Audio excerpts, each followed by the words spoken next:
Hello students, we are back with a new video and last class we were studying PGPP Profits Engaged for Business and Profession। आज जो है हम लोग same topic को continue करेंगे and जैसे कि मैंने बताया कि ये जो टॉपिक है हमारा PGPP ये 3 वीडियोस में कवर्ड होगा। अभी मैं टाइम बचाने के लिए क्या किया हूँ, पहले से जो है नोट्स पहले से लिख के रखा हूँ। ठीक है, तो विदाउट एनी वेस्टिंग टाइम हम लोग स्टार्ट करते हैं।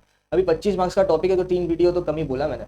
एग्जाम के टाइम पे ये 3 वीडियो देख लो। 25 मार्क्स का टॉपिक है, I am aiming somewhere around 20 के अराउंड आ ही जाएगा, 20 के आसपास आ ही जाएगा। लास्ट टॉपिक में डेप्रिसिएशन हम लोग खत्म कर लिए थे एंड डेप्रिसिएशन वाज सेक्शन 32। कुछ इंपॉर्टेंट सेक्शंस है जिसका मैंने नीचे एक टेबल बना लिया है जो आपके साथ में डिस्कस करूंगा इस चैप्टर में।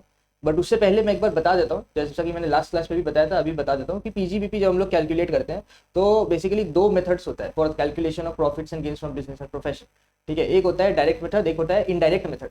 देखो मैं लास्ट क्लास में जैसा बता रहा था कि हमारा जो डायरेक्ट मेथड होता है उसमें हम लोग क्या करते हैं कि आपके पास दोनों मेथड के लिए एक बेसिकली क्या दिया, या तो एक अकाउंटिंग पीएल दे देगा जैसा कि मैंने आपको बताया था लास्ट क्लास।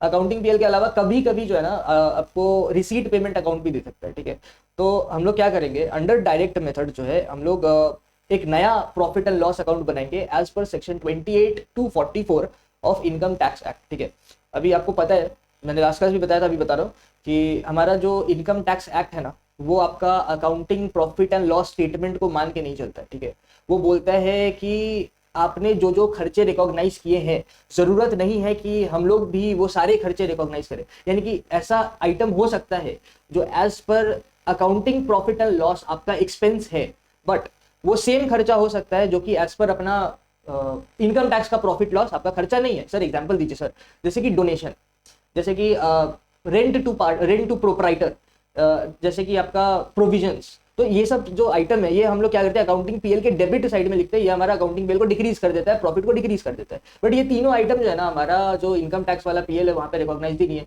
वो बोलता है कि भैया ये सब खर्चा हम लोग नहीं मानते हैं। तो अगर डायरेक्ट मेथड में आप लोग सम करोगे और आपके अकाउंटिंग पीएल में ये 3 आइटम रहेगा, जैसे मैंने बताया प्रोविजंस, रिजर्व्स, इसके अलावा डोनेशन हो गया या फिर रेंट टू प्रोपराइटर हो गया, तो आपके अकाउंटिंग पीएल में तो डेबिट में रहेगा। बट जब आप डायरेक्ट मेथड में नया प्रॉफिट लॉस अकाउंट बना रहे हो as per income tax act, तो वहां पे आप इन 3 आइटम्स को कंसीडर ही नहीं कर पाओगे। ठीक है, तो ऐसा बहुत सारा आइटम्स है जो हम लोग जो है क्या करेंगे, अपने इनकम टैक्स एक्ट वाले पीएल में या इनकम टैक्स एक्ट वाले कैलकुलेशन ऑफ पीजीबीपी में कंसीडर नहीं करेंगे जो अकाउंटिंग प्रॉफिट एंड लॉस में डेबिट या क्रेडिट किया हुआ है एज एन इनकम और एक्सपेंस। ठीक है, तो डायरेक्ट मेथड में आपको फ्रेश पीएल बनाना है as per section 28 to 44 and indirect method में आपको क्या करना है, अकाउंटिंग का प्रॉफिट आप ले लो, अकाउंटिंग पीएल का प्रॉफिट जो है आपका दिया हुआ आप ले लो, बट आप उसमें एडजस्टमेंट्स करना। क्या एडजस्टमेंट्स करना, तो देखो मैं इनडायरेक्ट मेथड का यहाँ पे एक डिटेल्ड टेबल बनाया, तो देखो क्या एडजस्टमेंट्स करना होता है हमारे इनडायरेक्ट मेथड में, देख लो ध्यान से। तो देखो एक तो हम लोग ने क्या किया कि net profit as per books of accounts मैंने यहाँ पे ले लिया। ठीक है, ये हमारा अकाउंटिंग प्रॉफिट है, तो नेट प्रॉफिट हम लोग ले लेंगे as per books of accounts.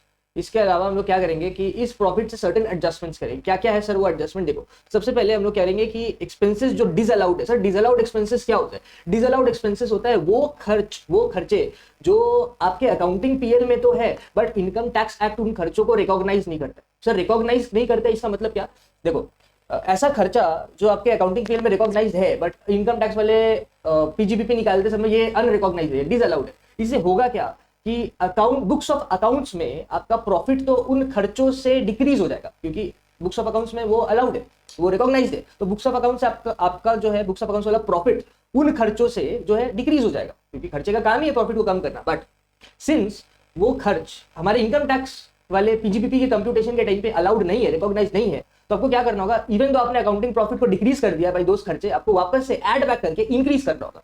मतलब मान लो आपका अगर प्रॉफिट आ रहा है, ये अकाउंटिंग प्रॉफिट है आपका आ रहा है लेट्स से 5,000 रुपए का, मैं एक एग्जांपल देता हूँ। ठीक है, ये प्रॉफिट निकालते वक्त आपने क्या किया है, माइनस किया है हमारा rent to proprietor, rent to proprietor 1,000 रुपए का आपने ये माइनस करा, तब जाके ये अकाउंटिंग प्रॉफिट आया। ठीक है, तो इनकम टैक्स एक्ट में बोलेगा आपको कि ये तो दादा डिसअलाउड एक्सपेंस है, आप इसे अपना प्रॉफिट कम करके नहीं दिखा सकते हो। तो सर प्रॉफिट तो कमा हुआ है, अब आप क्या करेंगे, आप ऐड बैक कर दो, ऐड हम लोग कर देंगे वापस रेंट टू प्रोपराइटर 1,000 रुपए। तो इससे होगा क्या, जो आपका इनकम टैक्स वाला प्रॉफिट है ना, यानी कि जो पीजीबीपी आ रहा है ना, वो क्या हो जाएगा, वो जो है बढ़ जाएगा।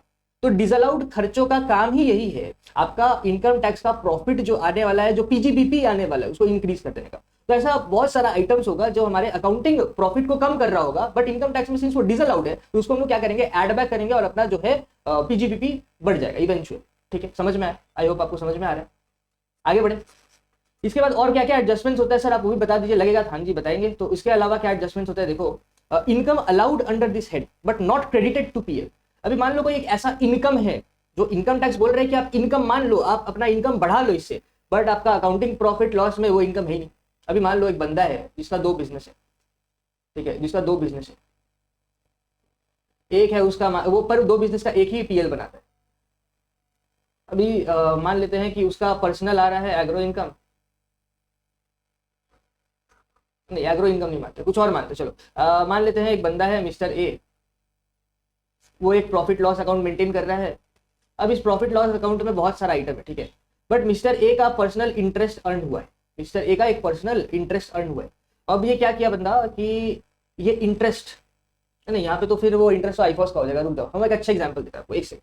Income allowed under this head but not credited to PL. देखो हमारे इस हेड में बहुत सारा इनकम है जो अलाउड होता है, जैसे एक तो आपका बिजनेस इनकम अलाउड है ही, इसके अलावा आपने कोई अगर कोई भी मतलब इलीगल आपका इनकम आ रहा है वो भी अलाउड है। सर इलीगल इनकम कैसे अलाउड होता है, देखो प्रॉफिट्स एंड गेन्स जो फ्रॉम बिजनेस एंड प्रोफेशन है ना, तो बिजनेस का बहुत लंबा चौड़ा डेफिनेशन, हम लोग वो पढ़ते सेक्शन 2 सबसेक्शन 13 में, अभी इस चीज आपको बताया नहीं है। तो वहाँ पे बहुत सारा इनकम है जिसमें एक आइटम इलीगल इनकम भी है, उसमें ट्रेड, कॉमर्स, मैन्युफैक्चर, वोकेशन सारा कुछ आता है।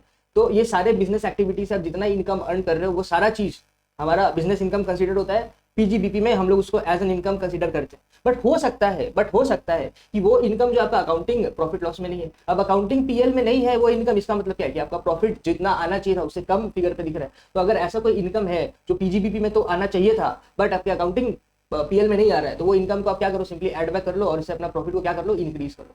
तो ये दोनों आइटम क्या कर रहा है, आपका प्रॉफिट को या पीजीबीपी को इंक्रीज करने का काम कर रहा है। इसके अलावा और देखो, तो ये दो हमारा जो है ये दो ऐड आइटम है, ठीक है ना, ये दो हमारा ऐड आइटम है, इससे आपका क्या होगा, प्रॉफिट बढ़ेगा, पीजीबीपी बढ़ेगा।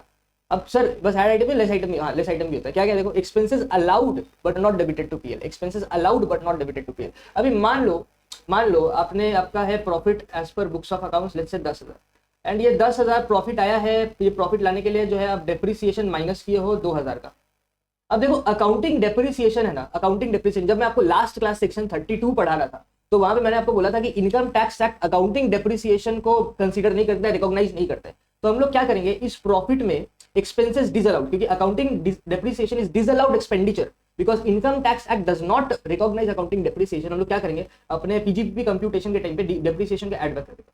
तो इससे हमारा क्या होगा कि पीजीबीपी जो है बढ़ जाएगा। अब कितना डेप्रिसिएशन था हमारा, अकाउंटिंग डेप्रिसिएशन था 2,000, तो इससे हमारा क्या होगा कि प्रॉफिट जो है 10,000 प्लस 2,000 12,000 का होगा। बट तो अब हम लोग को क्या करना होगा, रियल डेप्रिसिएशन कैलकुलेट करना होगा एज पर सेक्शन 32।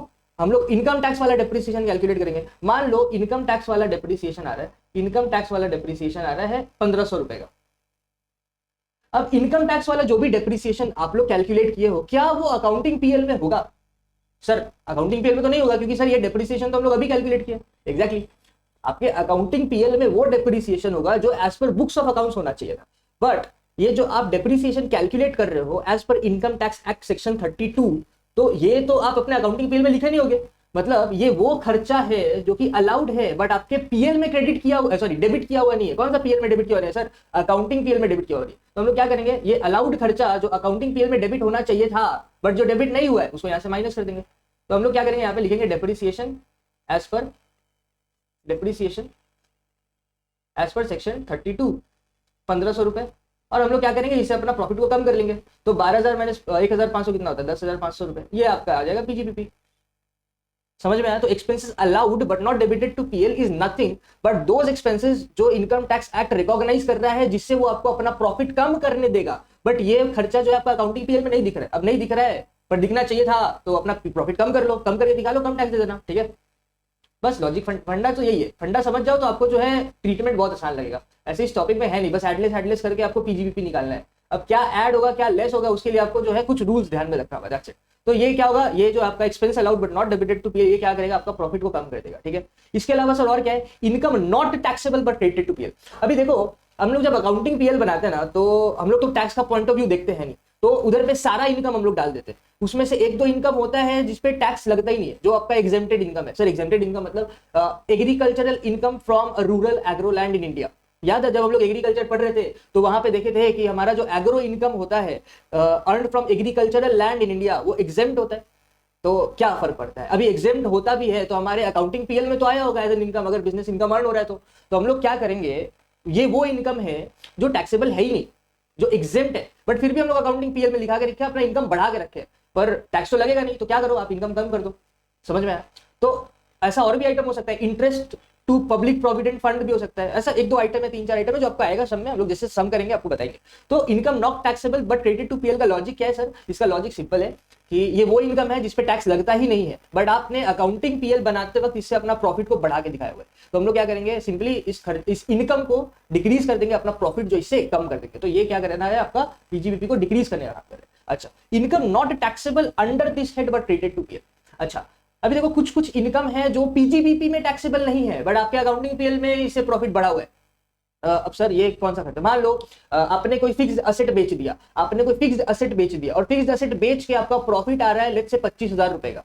अब ये तो हम लोग क्या करते हैं, जर्नल क्या होता है, जर्नल सिंपल है, जर्नल होता है हमारा अपना profit on sale of asset to profit and loss account. हम लोग क्या करते हैं, जब भी हमारा कोई profit on sale of asset होता है तो ये हमारा अकाउंट्स वाला पीएल हम लोग यहाँ पे लिख देते हैं ना, by profit on sale of asset, by profit on sale of asset, और यहाँ पे लिख देते हैं। इससे हमारा क्या होता है, इससे हमारा जो प्रॉफिट है वो बढ़ जाता है। बट ध्यान से सोचो, हम लोग जब कैपिटल गेन चैप्टर पढ़ रहे थे तो उसमें हम लोग क्या देखे थे कि जब भी कोई कैपिटल असेट का सेल होगा वो कैपिटल गेन हेड में टैक्सेबल होगा। तो हिसाब से ये वाला जो आइटम है ये तो पीजीबीपी में आएगा ही नहीं, ये तो इनकम फ्रॉम कैपिटल गेन में जाएगा। तो हर वो इनकम जो आपका profits and gains from business and profession वाले हेड में नहीं आ रहा है, बट आपका अकाउंटिंग प्रॉफिट लॉस अकाउंट के क्रेडिट साइड में दिखा हुआ है, जिससे आपका प्रॉफिट बढ़ा हुआ है, आप क्या करो, उस इनकम को यहां से हटा दो, यहां से अपना प्रॉफिट को कम कर दो। ठीक है, तो income not taxable under this head but credited to PL, इससे आप अपना इनकम को कम कर सकते हो। तो बस ये एडजस्ट, ये तीनों जो है ना, ये लेस आइटम है, इससे क्या होगा, आपका इनकम जो है माइनस होगा, आपका प्रॉफिट कम आएगा। तो ये एडजस्टमेंट्स करने के बाद जो फाइनली हमारा फिगर आता है, this is called profits and gains from business and profession. समझ में आया सर? समझ में तो आ गया सर। अब जब तक एक सम नहीं करेंगे सर समझ में नहीं आएगा। देखो हम समझता है, देखो इनकम टैक्स हो, जीएसटी हो, या कोई भी लॉ का पेपर हो जहां पे लॉ और सम या केस स्टडीज मिक्स्ड है, वहां पे जब तक आप नीचे में केस स्टडी या एक प्रैक्टिकल प्रॉब्लम सॉल्व नहीं करते ना, फंडा क्लियर नहीं होता है। एंड ये भावना मेरे से अच्छा कौन समझेगा आपका? ठीक है, अभी टैक्सेशन सब्जेक्ट ही ऐसा है कि इसमें लॉ भी है और सम्स भी है, मतलब थियरी जितना स्ट्रॉन्ग है, थियरी के बेस पे सारा प्रैक्टिकल किया हुआ है ना, तो थियरी कुछ है नहीं, सारा चीज रूल्स एंड रेगुलेशन है, उसके बेस पे प्रैक्टिकल सम्स है, बस दैट्स इट। तो अब क्या करें, जो भी है तो सम्स करवाएंगे, जरूर करवाएंगे। हम लोग अभी तक जितना भी लेक्चर्स किए उसमें हम लोग पहले लॉ पढ़ते हैं फिर सम्स बनाते हैं ना, इसमें भी वही करने वाले। बट जस्ट सम स्टार्ट करने से पहले मैं कुछ इंपॉर्टेंट सेक्शन जो इस चैप्टर में आपके एग्जाम्स में पूछेगा वो डिस्कस कर लेता हूँ, उसका ट्रीटमेंट डिस्कस कर लेता हूँ, उसके बाद हम लोग सम में जो है जंप कर लेंगे। आज एक इनडायरेक्ट मेथड का सम बनेंगे और एक डायरेक्ट मेथड का भी सम बनेंगे। ठीक है, और जो थर्ड वीडियो होगा उसमें और ज्यादा सम्स बनेंगे, जिससे आपका पीजीबीपी जो है पूरा सेट हो जाए, कोई दिक्कत ना हो, ये चैप्टर आपको तकलीफ ना दे। ठीक है ना? तो डिसअलाउड और अलाउड का फंडा आप समझ गए। डिसअलाउड मतलब इनकम टैक्स जो है सेक्शन 28 to 44 वो रिकॉग्नाइज नहीं कर रहा है इन आइटम्स को, अलाउड मतलब रिकॉग्नाइज कर रहा है, ऐसे। ठीक है, चल, तो ये कंसेप्ट जो है दिमाग में रखते हुए हम लोग देखते हैं important sections in this chapter. तो ये जो आपका वैसे तो 28 से 44 बहुत सारा सेक्शन है, जीरो ना 28, इधर आपका अराउंड 16 सेक्शन है इस चैप्टर में। पर सर 16 ही सेक्शन है? अरे बस 16 सेक्शन बोलने का है, सेक्शन के अंदर सब सेक्शन है, क्लॉज है, सब क्लॉज है। ठीक है, बट उतना आपके एग्जाम में नहीं आएगा, गिना चुना सेक्शंस आपके एग्जाम में पूछता है। देखो पीजीबीपी स्टार्ट होता है सेक्शन 28 से। सेक्शन 28 में बोलते हैं कि these are exclusively called business and profession, these are exclusively called income from business and profession. वहां पे लंबा चौड़ा लिस्ट दिया हुआ है सेक्शन 28 में कि ये सारे इनकम जो है बिजनेस एंड प्रोफेशन में आता है। इसके बाद आता है सेक्शन 29, बकवास सेक्शन है। सेक्शन 29 में बोलता है कि आपका जो पीजीबीपी में इनकम का कंप्यूटेशन होगा, देखो पहले 28 यहाँ पे बोलता है कि पीजीबीपी में क्या क्या आता है, हम ये पढ़ाता। अगर रेगुलर कोर्स होता ना आपको सेक्शन वाइज सारा चीज बताता। सेक्शन से डरने का नहीं है, सेक्शन आपका रेफरेंस में काम आता है, जिससे आपको पूरा चैप्टर जो है ना एक ग्रिप में रहे। आपको सेक्शन ये क्या है, ये बस एक सीक्वेंस है जिसके मदद से, इस सपोर्ट से आप क्या कर सकते हो, सारा प्रोविजंस को लाइन बाय लाइन याद कर सकते हो। अभी बीकॉम में इतना सेक्शंस पे एम्फेसिस नहीं है, बट अगर आप सीएस सीएमए सीएस का एग्जाम दोगे ना तो आपको नोट सेक्शन के साथ लिख के आना होगा। ठीक है, तो जो भी है आते मुद्दा पे, तो सेक्शन 20 में बोलता है कि ये सारा जो आइटम है ये बिजनेस प्रोफेशन में आता है। उसके बाद हमारा सेक्शन 29, सेक्शन 29 में बोलता है कि पीजीबीपी में जो इनकम का कंप्यूटेशन होगा वो एज पर सेक्शन 30 से लेके जितना एंड तक है, 30 से लेके फर्दर जो भी पीजीबी जहां तक है 30 से 40A सीरीज तक जो है आपका इनकम का कंप्यूटेशन होगा। तो 29 is just talking about the computational rules. About PGBP. उसके बाद आ जाते हैं हम लोग सेक्शन 30 में। सेक्शन 30 जो है, सेक्शन 30 से मैंने आपका टेबल स्टार्ट किया, सारा सेक्शन नहीं कवर किया, जो जो आया है आपके एग्जाम में पूछेगा और आपके सिलेबस को मैंने ध्यान में रखते हुए ये सारा सेक्शन लिया। तो section 30 deals with rent, rate, repair, taxes and insurance of building. अभी देखो ये टेबल में जाने से पहले एक मूल मंत्र याद करो। मूल मंत्र क्या है सर? मूल मंत्र है कि जो आइटम बिजनेस से डायरेक्टली रिलेटेड है, जिस आइटम का बिजनेस से रिश्ता है वो अलाउड है, वो रिकॉग्नाइज्ड है बाय इनकम टैक्स एक्ट। जिसका बिजनेस से डायरेक्टली रिश्ता नहीं है वो डिसअलाउड है। ये है मूल मंत्र। इस मूल मंत्र को दिमाग में रखो और उसके बाद आप लोग गेस वर्क करना कि किस सेक्शन में क्या अलाउड होगा, क्या अलाउड नहीं होगा, और देखना 70% of the time you will be correct. But वो रेस्ट 30% ऑफ द टाइम के लिए ये नोट मैं आपके लिए रेडी करके रखा हूं कि वो 30% भी आपका कवर हो जाए। ठीक है, चलो। तो पहला, rent, rate, repair, taxes and insurance of building. So जो आपका कोई बिजनेस है जिसका आप रेंट का पेमेंट कर रहे हो, बिल्डिंग का रेंट, इसका आप रिपेयर का चार्जेस पे कर रहे हो, टैक्सेस पे कर रहे हो, इंश्योरेंस, तो ये सारा जो रेवेन्यू नेचर का खर्चा है। ठीक है, ये सारा क्या रेवेन्यू नेचर का खर्चा है। तो क्या ये बिजनेस रिलेटेड एक्सपेंडिचर है? हाँ सर, बिजनेस रिलेटेड एक्सपेंडिचर है, बस तो अलाउड होगा। उसके बाद सेक्शन 31 में क्या बोला? Repair, insurance of plant, machinery, furniture. Sir ये भी रेवेन्यू नेचर का खर्चा है सर, बिजनेस से डायरेक्टली रिलेटेड है, तो हम लोग क्या करेंगे? अलाउड है। बस मूल मंत्र याद रखना। मूल मंत्र क्या है? जो बिजनेस से रिलेटेड खर्चा है वो अलाउड है, बाकी डिसअलाउड है। ठीक है, तो सेक्शन 31 जो है आपका हो गया। उसके बाद आता है सेक्शन 32 सीरीज। सेक्शन 32 सीरीज क्या है? इसमें दो बातें, एक डेप्रिसिएशन, एक एडिशनल डेप्रिसिएशन। लास्ट क्लास हम लोगों ने इस पे बहुत डिटेल में एक लेक्चर किया था। तो डेप्रिसिएशन एज पर अकाउंट्स जो है वो डिसअलाउड है, but depreciation as per section 32 जिसका कंप्यूटेशन हम लोगों ने लास्ट क्लास देख लिया था वो अलाउड है। ठीक है, ये भी हो गया। उसके बाद देखो ऐसे 33 है, 34 है, फिर 35 है, तो बीच का सेक्शन जो आपके एग्जाम पॉइंट ऑफ व्यू से इतना रेलेवेंट नहीं है, तो हम लोग आ जाते हैं 35 में। अब देखो 35 अगर आप सीएस पॉइंट ऑफ व्यू से देखो तो बहुत बड़ा सेक्शन। सर एक ही तो सेक्शन है 35। अरे बस 35 नहीं है, 35 के अंदर बहुत सारा सीरीज है, 35D, 35DDA, 35CCC, बाप रे बाप, इतना सेक्शन है ना, क्या बताए। बट आपके एग्जाम में बस दो पूछेगा। क्या पूछेगा? एक 35D पूछेगा, एक 35DDA पूछेगा। ठीक है, देखते हैं। तो 35D talks about preliminary expenses. Sir preliminary expenses क्या होते हैं? प्रिलिमिनरी एक्सपेंसेस वो एक्सपेंसेस होता है जो आप बिजनेस के कमेंसमेंट से पहले करते हो, बस दैट्स इट।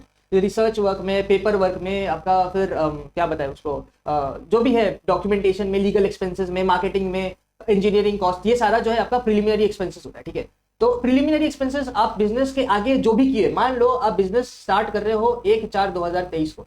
ठीक है, इससे पहले आपने बहुत सारा प्रिलिमिनरी एक्सपेंडिचर जो है इनकर किया, and this amounts to let's say ₹5 lakh. तो ये 5 लाख जो है आपको अलाउड होगा in 5 equal installments every year.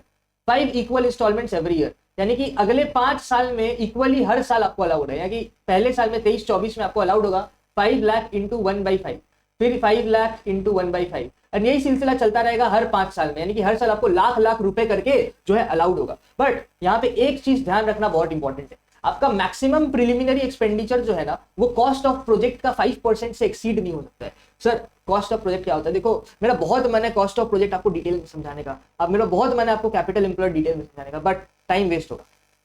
तो सर क्या करें फिर? देखो कॉस्ट ऑफ प्रोजेक्ट और कैपिटल एम्प्लॉयड अगर रिलेवेंट होगा ना सम के लिए, तो आपको सम में चला के बोलेगा। क्या बोलेगा सर? तो सर बोलेगा आपको कि आपका कॉस्ट ऑफ प्रोजेक्ट है, मान लेते हैं 10 लाख रुपए का, एंड आपने इस साल जो है प्रिलिमिनरी एक्सपेंसेस इनकर किया, ये पीएल में होगा। ठीक है ना, आपका पीएल में होगा। ये प्रिलिमिनरी एक्सपेंसेस आपको बोल देगा कि आपने इस साल इनकर किया है 2 लाख का। अब आपको बोलेगा आपका अलाउएबल प्रिलिमिनरी एक्सपेंडिचर कितना है, तो देखो कैसे कैलकुलेट करते हैं। तो कॉस्ट, तो मैक्सिमम प्रिलिमिनरी एक्सपेंडिचर जो है कॉस्ट ऑफ प्रोजेक्ट का 5% से ज्यादा नहीं होगा। तो हम लोग कैसे कैलकुलेट करेंगे? Calculation of allowable preliminary expenditure कैसे करेंगे? तो 10 लाख इंटू 5% कितना होता है? 10 लाख इंटू 5% सर होता है 50,000 रुपए। तो देखो ये आपका टोटल प्रिलिमिनरी एक्सपेंडिचर अलाउएबल है, पर क्या एक बार में अलाउड हो जाएगा? नहीं, आंसर इज एक बार में अलाउड नहीं होगा सर। अभी तो आप बोले कि 5 इक्वल इंस्टॉलमेंट में अलाउड होगा, तो ये 50,000 इंटू 1/5 करेंगे तब जाके जो है हमारा प्रिलिमिनरी एक्सपेंडिचर अलाउड होगा। तो कितना आ रहा है? ये 10,000 रुपए आ रहा है। ठीक है, पर आपने किया कितना है? आपने पीएल में 2 लाख रुपए को प्रिलिमिनरी एक्सपेंसेस के तरह ट्रीट करके रखा है। तो क्या करें? तो आप जब, तो हम लोग क्या करेंगे, preliminary expenditure as per books of accounts, इसको करेंगे एंटायरली डिसअलाउड, यानी कि ऐड बैक कर देंगे प्रॉफिट के साथ। तो हम लोग क्या करेंगे, प्रॉफिट में ऐड करेंगे preliminary expense as per books of accounts, ये 2 लाख जो है हम लोग ऐड कर देंगे, एंड फिर जो है जो भी आएगा इससे हम लोग लेस कर देंगे प्रिलिमिनरी एक्सपेंस एज पर 35D, यानी कि 10,000 रुपए। तो फाइनली जो है ये हमारा आएगा पीजीबीपी। होपफुली आपको मैं ये समझा पाया। ठीक है, तो सर कॉस्ट ऑफ प्रोजेक्ट सम में दे देगा ना सर? आप गलत तो नहीं बोल रहे ना, झूठ नहीं ना बोल रहे हो? नहीं दे देगा, आपको सम में देगा, भरोसा रखो। ठीक है, उसके बाद आता है वॉलंटरी रिटायरमेंट कंपेंसेशन। देखो ये कम इंपॉर्टेंट है, बट प्रिलिमिनरी एक्सपेंडिचर से मिलता जुलता सेक्शन है सर, दोनों में रिश्ता। वॉलंटरी रिटायरमेंट होता क्या है सर?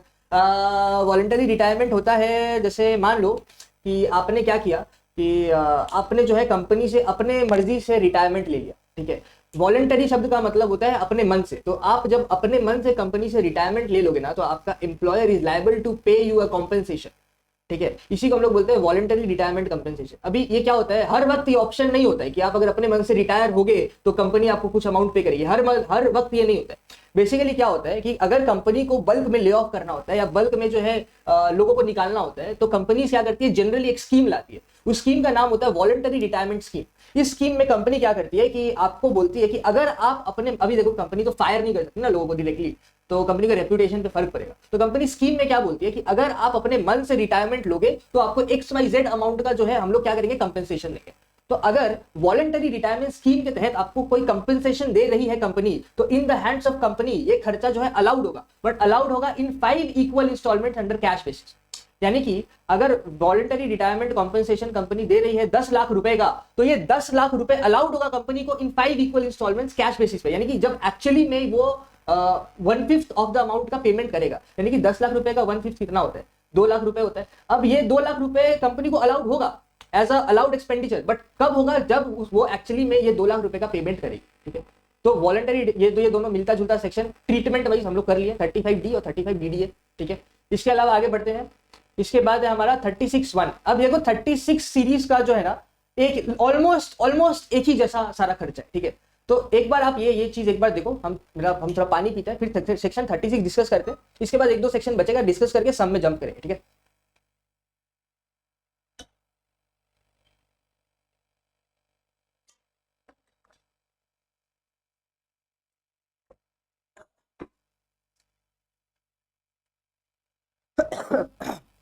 हाँ तो चलो सेक्शन 36। अभी देखो बहुत इंपॉर्टेंट सेक्शन है, आपके हर सम में सेक्शन 36 का बहुत सारा आइटम देगा, भर भर के देगा। तो देखते हैं क्या क्या है। सबसे पहले आता है सेक्शन 36 सबसेक्शन 1 क्लॉज 1। सर ये सब क्या बोल रहे हैं सर? देखो ये सेक्शन होता है, ये वाला पार्ट को सेक्शन बोलते हैं, इसको बोलते हैं सब सेक्शन। अगर ऐसा होता मान लो हम आपको बोला section 6 subsection 1 clause A sub clause, तो ये है सेक्शन, ये सब सेक्शन, ये है क्लॉज, ये है सब क्लॉज, ठीक है। तो इस रूल को ध्यान में रखते हुए इसको हम लोग रीड कैसे करेंगे, इसको रीड करेंगे ये सेक्शन 36 सबसेक्शन 1। अब देखो एक क्लॉज होना चाहिए था बीच में, पर क्लॉज नहीं है, सब क्लॉज है डायरेक्टली। तो सेक्शन 36 सबसेक्शन 1 सब क्लॉज 1, ठीक है, जो भी है सह लो थोड़ा, ठीक है। तो सेक्शन 36 सबसेक्शन 1 सब क्लॉज 1 में क्या बोल रहे हैं कि insurance for stock and spheres. तो आपके फैक्ट्री बोल रहे हैं, आपका गोडाउन में, आपके स्टोर में कुछ स्टॉक आइटम रखा हुआ है, तो उसका आपने इंश्योरेंस कराया, तो बिजनेस रिलेटेड खर्चे, हाँ से बिजनेस रिलेटेड खर्चे तो अलाउड होगा, ठीक है। Insurance premium for health of employees. अभी आपका जो मैन्युफैक्चरिंग प्रोसेस है वो ऐसा है कि वहां पे एम्प्लॉय का हेल्थ इंश्योरेंस करवाना पड़ेगा, क्योंकि खतरा रहता है। Manufacturing process are dangerous, basically जो लेबर इंटेंसिव प्रोडक्शन प्रोसेस होता है वो डेंजरस होता है। तो उसके केस में मैंडेटेड होता है लॉ के लिए कि आपको एम्प्लॉइज का इंश्योरेंस कराना होगा।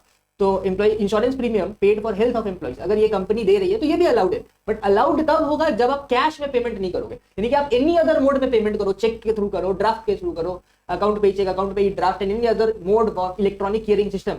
आप इलेक्ट्रॉनिक क्लियरिंग सिस्टम के किसी भी मोड से पेमेंट करो, बस कैश से मत करना, ठीक है। तो अदर देन कैश अगर आप पेमेंट कर रहे हो तो ये भी अलाउड है। इसके बाद 36 सबसेक्शन 1 सब क्लॉज 2 बात करता है bonus and commission to employees. तो ये एम्प्लॉय रिलेटेड कॉस्ट है, ये भी अलाउड है, ये भी अलाउड है, बट इसका खर्चा आपको ड्यू डेट ऑफ रिटर्न के पहले करना होगा। Bonus due date of return के पहले मतलब सर बेसिकली क्या होता है कि इनकम टैक्स रिटर्न का ड्यू डेट होता है, अगर ऑडिट मैंडेटरी है आपके लिए तो ड्यू डेट होता है 31 अक्टूबर, अगर ऑडिट मैंडेटरी नहीं है आपके लिए तो 31 जुलाई। तो ये जो due date of filing of return है ना, इससे पहले अगर आप बोनस कमीशन पे करते हो एम्प्लॉइज को तो इसका आपको डिडक्शन मिल जाएगा, बट अगर आप ड्यू डेट के बाद पेमेंट करते हो तो आपको डिडक्शन नहीं मिलेगा, एज सिंपल एज दैट। तो allowed expenditure if paid before due date of return. Return मतलब इनकम टैक्स रिटर्न, जहां पे आप सरकार को बोलते हो कि सरकार जी, इनकम टैक्स अथॉरिटी जी, ये हमारा वेरियस सोर्सेस ऑफ इनकम है और इससे हम लोग इतना इनकम कमाए हैं, इस पे आप इतना टैक्स ले लीजिए, ये हमारे तरफ से बनता है। सेल्फ असेसमेंट बोलते हैं इसको। अगर कभी CA में पढ़ते हो फाइनल में जाके ये सब होता है, असेसमेंट प्रोसीजर वगैरह बहुत सारा, तो ये सब पढ़ोगे तो सेल्फ असेसमेंट, फिर आपका बेस्ट जजमेंट। भाई अब कहाँ चला गया, छोड़ो, वापस आते। हाँ, तो बोनस कमीशन टू एम्प्लॉइज, तो क्या होगा अगर आप ड्यू डेट रिटर्न से पहले पेमेंट करते हो तो अलाउड है, अदरवाइज डिसअलाउड है, ठीक है। आपको एडजस्टमेंट में आपको देगा सब में कि बोनस पेड टू एम्प्लॉइज, और नीचे एडजस्टमेंट में दे देगा कि payment made after due date of return. जैसे ही after due date of return बोलेगा, आप क्या करोगे, सिंपली बोनस को एड बैक कर दोगे प्रॉफिट में एज डिसअलाउड एक्सपेंसेस, और सम के नीचे आप नोट मारोगे कि in this case bonus has been disallowed because the payment is made after due date of filing of return. समझ आया? तो इसके बाद क्या है 3613 बोल रहे हैं इंटरेस्ट ऑन लोन। अभी देखो इंटरेस्ट ऑन लोन का ट्रीटमेंट बहुत अजीब से है, कुछ कुछ केसेस में अलाउड है, कुछ कुछ केसेस में डिसअलाउड है। तो किस किस केसेस में अलाउड है डिसअलाउड है देखते। तो देखो अगर आपने देखो इनकम टैक्स समझना, अगर आपने इनकम टैक्स के पेमेंट के लिए इंटरेस्ट ऑन लोन लिया है, अगर आपने इनकम टैक्स के पेमेंट के लिए लोन लिया है और उस पर आप इंटरेस्ट दे रहे हो तो ये डिसअलाउड है। अब देखो इनकम टैक्स रिलेटेड कोई भी पॉइंट आएगा ना तो वो डिसअलाउड हो जाएगा। जैसे income tax paid disallowed, interest on loan for income tax paid disallowed. समझ में आया? बट अगर जीएसटी या उससे रिलेटेड कोई पॉइंट आएगा तो वो अलाउड हो जाएगा, यानी कि interest on loan for GST is allowed. अच्छा, उसके बाद आपको बोलेगा सब में जीएसटी पेड, पीएल में दिख रहा है आपको डेबिट साइड में जीएसटी पेड अलाउड है, बट वही आपको पीएल में दिखेगा डेबिट में इनकम टैक्स पेड तो डिसअलाउड है। समझ आया? अच्छा, उसके बाद देखो interest on loan to proprietor. अब समझना, इसका लॉजिक समझना। देखो अगर आपका सोल प्रोप्राइटरशिप बिजनेस है और आप अपने बिजनेस से अपने आप को इंटरेस्ट दे रहे हो तो ये क्या हुआ, ये हुआ पेमेंट टू सेल्फ। ठीक है, ये वो पेमेंट टू सेल्फ, ये एक्चुअली में कोई खर्चा नहीं है, आप खर्चे के नाम पे खुद पैसा ऐड रहे हो, तो ये क्या होगा, ये डिसअलाउड हो जाएगा। आत्मा समझ रहे हो ना? तो ये जो है आपका डिसअलाउड हो जाएगा। तो एनी पेमेंट टू सेल्फ जो है वो डिसअलाउड एक्सपेंडिचर हम लोग कंसीडर करते हैं। ठीक है, इसके अलावा अगर आपने पार्टनर को इंटरेस्ट ऑन लोन दिया है तो वो अलाउड है, क्योंकि वो बिजनेस एक्सपेंस की तरह ट्रीट होता है। ठीक है, अच्छा इसके बाद इंटरेस्ट पेड टू रिलेटिव। अभी 48 सब्जेक्ट टू 48 सर 48 में क्या बोला है सर, 48 एक सेक्शन है, 48 में बोलता है कि excess payment made to related party is disallowed. ये सब क्या चक्कर है सर, थोड़ा समझाइए ना सर, थोड़ा समझाइए। मान लो कि मार्केट रेट ऑफ इंटरेस्ट है, मान लो मार्केट रेट ऑफ इंटरेस्ट है 10%, आप जो है अपने रिलेटिव को इंटरेस्ट दे रहे हो 19% पे। सर ऐसा क्यों कर रहे हैं सर? अरे आपका रिलेटिव है, आप उसका भला चाहोगे और उसका भला के साथ आपका भी भला हो रहा है ना। आप रिलेटिव को ज्यादा इंटरेस्ट दे रहे हो, इससे हो क्या रहा है कि आपका प्रॉफिट ज्यादा अमाउंट से कम हो जा रहा है। अभी प्रॉफिट कम तो टैक्स कम। रिलेटिव क्या करेगा, आप ऐसे पैसा घुमा सकते हो ना। आप देखो ऐसा कर सकते हो कि देखो उठ पटांग आइडियाज नहीं दे रहा हूँ दिमाग में, बस समझा रहा हूँ कि ये प्रोविजन का इंपॉर्टेंस है। मान लो कि आपको जो है क्या करना है कि टैक्स कम देना है सरकार को। तो अगर आप इस प्रोविजन को ध्यान में रखते हो तो आप क्या करोगे, अपने रिलेटिव को फोन करोगे, हाँ जी हाँ तो भैया एक काम करते हैं, आपका एक भाई है, ठीक है, ब्रदर या सिस्टर जो भी, आप भैया को फोन किए, बोले भैया मेरे को ना अपना प्रॉफिट कम करके दिखाना है, इस बार मेरे को कम इनकम टैक्स देना है भैया, बहुत टैक्स लायबिलिटी आ रहा है। तो भैया हम एक काम करते हैं, देखो मार्केट रेट ऑफ इंटरेस्ट तो 10% है भैया, हम आपको क्या करते हैं 50% पे इंटरेस्ट दे देते हैं। इससे क्या होगा कि इंटरेस्ट का खर्चा जितना आएगा उससे मेरा प्रॉफिट कम हो जाएगा, रिजल्टेंटली टैक्स कम हो जाएगा। और भैया ये जो इंटरेस्ट हम आपको दे रहे हैं बाद में आप मेरे को कच्चा में लौटा दीजिएगा, आधा आप रख लीजिएगा, आधा आप मेरे को दे दीजिएगा। समझे खेल? खेल क्या हुआ कि आप मार्केट रेट ऑफ इंटरेस्ट से ज्यादा भी अपने रिलेटेड पार्टीज को पेमेंट कर रहे हो। उससे हो क्या रहा है कि ये पैसा घूम रहा है। एक्चुअली में आपका इनकम टैक्स तो कम गया क्योंकि प्रॉफिट कम दिख रहा है बुक्स में, बट पैसा घूम के वापस तो आ गया आपके पास। समझ आया? तो 48 में बोला हुआ है कि excess payment made to related parties is disallowed. तो ये इंटरेस्ट पेड टू रिलेटिव अगर आप नॉर्मल रेट ऑफ इंटरेस्ट पे करते हो तो चलेगा, बट अगर सब में बोल दिया है कि मार्केट रेट 10% है, आपने इंटरेस्ट पे किया 19% पे, तो एक्सेस जितना भी है यानी कि 9% वो डिसअलाउड हो जाएगा। समझ में आया? तो 48 से सब्जेक्ट इसलिए किया है कि इंटरेस्ट का पेमेंट तो अलाउड है रिलेटिव को, चलेगा, बट आप जो है एक्स्ट्रा नहीं पे कर सकते हो other than market rate of interest. ठीक है sir market rate of interest कैसे पता चलेगा सर? सब में दे देगा। ठीक है, ऐसे घुमाएगा नहीं आपको, यहाँ पे ये सब कॉम्प्लेक्स प्रोविजन है।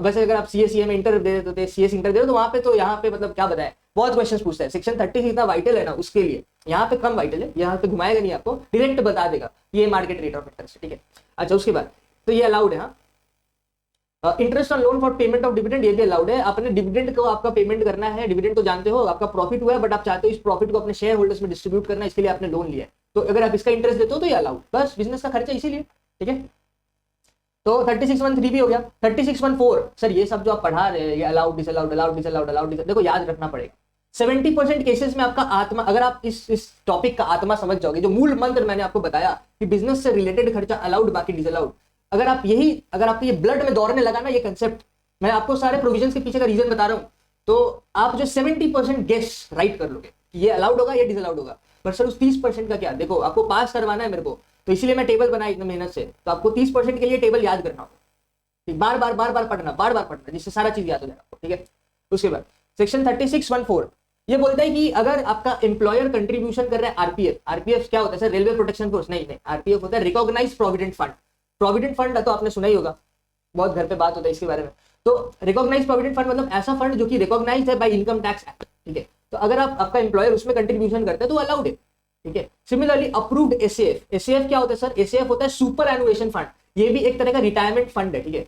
अप्रूव्ड एसीएफ मतलब कि ये जो सुपर एनुएशन फंड है ना, ये अप्रूवल इसको मिला हुआ है बाय इनकम टैक्स एक्ट। तो अगर आपका एम्प्लॉयर किसी रिकॉग्नाइज प्रोविडेंट फंड में कंट्रीब्यूट करता है आपके लिए पैसा, या फिर किसी अप्रूव्ड सुपर एनुएशन फंड में कंट्रीब्यूट करता है आपके लिए पैसा, तो ये अलाउड है। बट अगर ये फंड जो है अनरिकॉग्नाइज्ड है या फिर अनअप्रूव्ड है, तो ये जो कंट्रीब्यूशन हो रहा है ये डिसअलाउड हो जाएगा, ठीक है। अच्छा, बैड डेट्स, ये तो बिजनेस का नेचर में ये अलाउड होता है क्योंकि होता है बैड डेट, ठीक है। बट अगर, हाँ, यहाँ पे जनरली एक ट्रिक क्वेश्चन पूछता है आपसे, क्या बोलेगा कि बैड डेट तो हुआ है बट उस ईयर डिसअलाउड था, मतलब ऐसा ऐसा देते हैं। देखो, अगर बैड डेट अलाउड है, अगर बैड डेट अलाउड है, अगर बैड डेट अलाउड है, तो बैड डेट रिकवरी जो है ना, तो बैड डेट रिकवरी जो है इसको हम लोग इनकम के जैसा ट्रीट करेंगे। अगर बैड डेट डिसअलाउड है, अगर बैड डेट डिसअलाउड है, तो बैड डेट रिकवरी जो आ रहा है ना, इसको हम लोग लेस कर दें। सर ये सब क्या बोल रहे हैं सर आप, देखो अभी आएगा आएगा फ्यूचर में, अभी एक सम कर रहे हैं वहां पे ये पॉइंट दिया हुआ है, बहुत बढ़िया पॉइंट है, ठीक है, लॉजिक समझाएंगे। उसके बाद देखो 36 सीरीज यहाँ पे समाप्त होते हैं। फिर सेक्शन 37 जो है ना, ये खुदा सेक्शन है। खुदा सेक्शन मतलब सर ये जो है जनरल एक्सपेंडिचर का बात करते हैं, यानी कि कोई ऐसा खर्चा जो आप इनकम दो, बिजनेस में एन नंबर ऑफ खर्चा हो सकता है, एन नेचर का खर्चा हो सकता है। तो कोई अगर ऐसा खर्चा है जिसके रिलेटेड कोई स्पेसिफिक प्रोविजन नहीं है, ठीक है, और वो रेवेन्यू नेचर का है एंड लॉफुल खर्चा है, यानी कि in the eyes of law वो वैलिड खर्चा है, तो आपको जो है उसका डिडक्शन मिल जाएगा इंटायरली, अगर वो आप बिजनेस के लिए कर रहे हो तो, ठीक है। तो 37(1) यही बोलता है कि बिजनेस रिलेटेड खर्चा का जो है आपको डिडक्शन मिल जाएगा अगर वो रेवेन्यू नेचर का है, लॉफुल है, आप बिजनेस के लिए कर रहे हो, और उसका ट्रीटमेंट स्पेसिफिकली किसी भी और सेक्शन में नहीं दिया हुआ है। ये 4 पॉइंट को आपको ध्यान रखना है, ठीक है, तो अलाउड है, ठीक है ना। उसके बाद 37(2) भी बोलता है एडवर्टीजमेंट विद पॉलिटिकल पार्टी, अगर जो है आप अपना बिजनेस का एडवर्टीजमेंट कर रहे हो किसी पॉलिटिकल पार्टी के थ्रू, तो वो जो है वो डिसअलाउड हो जाएगा, ठीक है, वो डिसअलाउड है, अलाउड नहीं, रिकॉग्नाइज नहीं है। उसके बाद excess payment to related party मैंने आपको बता दिया, पर आपका एक सवाल आना चाहिए था मन में, सर रिलेटेड पार्टी को एक्सेस पेमेंट करेंगे, डिसअलाउड है, जो डिफरेंशियल अमाउंट है, समझ में आया, बट सर ये रिलेटेड पार्टी होता कौन है। अब देखो रिलेटेड पार्टी जो है ना बहुत पेचीदा है, क्या है कि अलग अलग सेक्शंस में रिलेटेड पार्टी का डेफिनेशन अलग अलग दिया है। अच्छा, ये गिफ्ट वाला जो सेक्शन था आपका है नहीं I first income from other sources, नहीं तो वहां पे अलग रिलेटिव पढ़ाते हैं आपको। एनीवे यहाँ पे क्या है कि रिलेटेड पार्टी का डेफिनेशन सिंपल है, यानी कि आप आपका भाई बहन, आपका स्पाउस, जो अभी हुआ नहीं है बट फ्यूचर में होगा, मे भी अगर शादी वादी करना है तो आप, आपका स्पाउस, आपका भाई बहन, लीनियल असेंडेंट, लीनियल असेंडेंट होता है मतलब आपके पापा मम्मी, आपके दादा दादी। लीनियल डिसेंडेंट मतलब होता है आपका बेटा, आपकी बेटी, जो भी फ्यूचर में आने वाले हैं, आपके ऑफस्प्रिंग्स, अभी तक तो आए नहीं होंगे, मजूम कर रहे हैं, अगर किसी का आ गया होगा गलती से तो मेरे को नहीं पता। एनीवे, तो आगे बढ़ते हैं। तो एक्सेस पेमेंट अगर आप करते हो किसी रिलेटेड पार्टी को तो डिसअलाउड हो जाएगा। इसके अलावा 48(3) बोलता है कि अगर आप कैश पेमेंट करते हो सिंगल बिल का 10,000 रुपए से ज्यादा तो डिसअलाउड हो जाएगा इंटायरली, यानी कि सर हम लोग सिंगल बिल में 12,000 रुपए के कैश से पेमेंट कर दिए सर, तो पूरा का पूरा डिसअलाउड हो जाएगा। सर हम लोग ना है 12,000 को तोड़ तोड़ के 2 बार पे किए हैं, अलग अलग बिल में पे किए, 6,000 करके 6,000 करके डिफरेंट बिल्स में पेमेंट किए तो अलाउड होगा। सर हम लोग ने क्या किए कि सर हम लोग 50,000 का पेमेंट कर दिए, single bill, single party, single day, तो ये जो पूरा का पूरा डिसअलाउड हो जाएगा, समझ में आया। यानी कि सिंगल बिल 10,000 से ज्यादा का पेमेंट नहीं कर सकते हो, करोगे तो डिसअलाउड होगा। इसीलिए अगर कभी कभी अगर आप अकाउंट्स पढ़ रहे होगे या अकाउंट्स का कोई काम कर रहा होगा, तो आप लोग जब जर्नल एंट्री मारते हो और 10,000 से ज्यादा का कैश पेमेंट होता है ना, तो हम लोग बोलते हैं कि भैया बैंक से दिखा दो, कैश से मत दिखाना। यही रीजन है, क्योंकि बिजनेस एक्सपेंडिचर अगर आप 10,000 से ज्यादा कैश में करते हो तो डिसअलाउड हो जाता है। तो इसीलिए जब जर्नल एंट्री अगर आप कभी कर रहे हो, अकाउंटिंग एंट्री, कोई काम वाम कर रहे हैं, जॉब वॉब कर रहे हैं, तो आपको बोलता है कि 10,000 से ज्यादा जब खर्चा हो रहा है तो बैंक के थ्रू दिखाओ, जिससे क्या होगा कि पीजीबीपी में आपका अलाउड हो जाएगा, आप इससे अपना इनकम कम कर पाओगे, अदरवाइज इनकम कम नहीं कर पाओगे, ज्यादा टैक्स आपको देना पड़ जाएगा, ठीक है। और डिटेल में आपको बताता, लिटरली मैं घुस के बताता क्यों करते हैं ऐसा, बट मेरे पास समय भी नहीं है, आपका भी एग्जाम आ रहा है और कुछ स्टूडेंट्स को तो पास होना है बस, ठीक है। तो आगे बढ़ते हैं। 43B बोलता है कि ये 7 खर्चे अगर आप due date of filing of return से करते हो तो अलाउड हो जाएगा। क्या है सर 7 खर्चे, देखो 43 इन दोनों को जोड़ दो 7 आ जाएगा। मेरे को याद कैसे रहता है बी, अब बी का कोड है बिग, BEG, तो बी से ना बैंक वाला कुछ पॉइंट होगा, ई से एम्प्लॉय वाला कुछ पॉइंट होगा, और जी से गवर्नमेंट वाला कुछ पॉइंट होगा, ठीक है। तो इन 7 खर्चों का अगर आप पेमेंट करते हो due date of filing of return under section 139(1), sir syllabus में क्या नहीं, तो due date of filing of return से पहले अगर आप पेमेंट कर देते हो तो अलाउड है, अदरवाइज डिसअलाउड है। 43B का खर्चा देगा आपको, ठीक है, आपको बोलेगा कि आपने बोनस कमीशन पे किया है but due date of return के बाद पे किया है, तो उसके केस में डिसअलाउड कर देंगे। बोलेगा आपको कि आपने टैक्सेस का पेमेंट करा बट ड्यू डेट के filing, due date of return के बाद पे करा, तो डिसअलाउड हो जाएगा, ठीक है। तो ये सब ध्यान में रखना है। सर वो 7 खर्चे क्या क्या है बता दीजिए। देखो 7 खर्चा आसान है, इंटरेस्ट ऑन लोन, मैंने क्या बोला, कुछ बैंक वाले पॉइंट है। तो interest on loan to scheduled bank, cooperative bank, या फिर पब्लिक फाइनेंशियल इंस्टीट्यूशन, आपका स्टेट फाइनेंशियल कॉर्पोरेशन, या फिर स्पेसिफाइड एनबीएफसी। सर एनबीएफसी क्या होता है? नॉन बैंकिंग फाइनेंशियल कॉर्पोरेशन, ठीक है, जो बैंक नहीं है बट वो भी फाइनेंशियल सर्विसेज आपको प्रोवाइड करता है, ठीक है। तो अगर आप इन लोगों को इंटरेस्ट, ये बैंक वाला है, ठीक है ना, इनको अगर आप इंटरेस्ट का पेमेंट करते हो before due date of filing of return तो अलाउड, अदरवाइज डिसअलाउड। अच्छा, कुछ सर एम्प्लॉय वाला पॉइंट है, तो ये 3 पॉइंट एम्प्लॉय वाला है। क्या क्या sir? Bonus commission to employees, leave encashment to employees और contribution to provident fund, superannuation fund, gratuity, other staff welfare fund. Sir leave encashment क्या होता है? सर लीव इनकैशमेंट मतलब मान लो कि आपका कंपनी जो है महीने में आपको 2 कैजुअल लीव देती है, तो आप ना बहुत मेहनती एम्प्लॉय, आप बिहारी हो, ठीक है, आप बहुत मेहनत करते हो, आपको छुट्टी नहीं चाहिए, आप बोलते हो सर मेरे को छुट्टी वुट्टी नहीं चाहिए सर, तो आपने पूरा साल छुट्टी लिया ही नहीं, तो आपका जितना भी लीव था ना, कंपनी क्या करेगी, आपको ऑप्शन देगी, या तो आप इस लीव को आपने लेट्स से पूरे साल में आपका 30 लीव्स हो रहा है, 30 छुट्टी हो रहा है, जो आपने छुट्टी लिया ही नहीं, पूरे साल आप काम किए, आपने 30 छुट्टी लिया ही नहीं, तो आपको एम्प्लॉयर 2 ऑप्शन देगा, बोलेगा या तो भैया ये 30 छुट्टी को नेक्स्ट ईयर कैरी फॉरवर्ड कर लो, आप अगले साल जो है छुट्टी एडजस्ट कर लेना। जनरली ये नहीं करने देता है, क्योंकि पता है अगर एक बार ये छुट्टी एक साथ ले लिया तो कंपनी का नुकसान हो जाएगा।